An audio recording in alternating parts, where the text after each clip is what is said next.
A young woman named Sarah recently moved into an old brownstone apartment in Brooklyn, New York. The building was charming, with creaky floorboards and vintage details that made her feel like she'd stepped back in time. But strange things started happening almost immediately.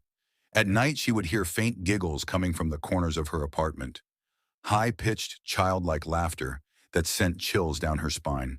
It seemed to echo through the walls, but when Sarah searched for the source, there was nothing, just silence.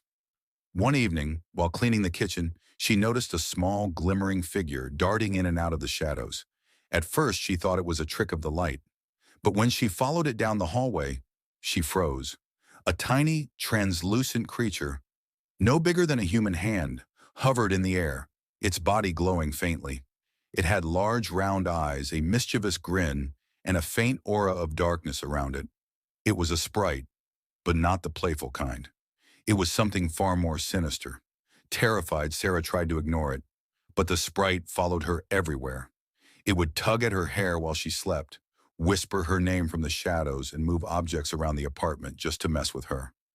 One night, desperate for peace, Sarah performed a cleansing ritual she found online, lighting candles, chanting, and placing salt around the apartment.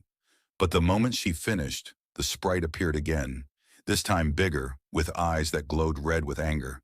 It hissed at her, "You can't get rid of me. Not without a price." Before she could react, the sprite vanished, leaving behind a dark, suffocating presence. And from that moment on, the apartment grew colder.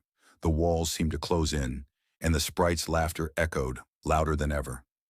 The next morning, Sarah was gone. No note, no trace.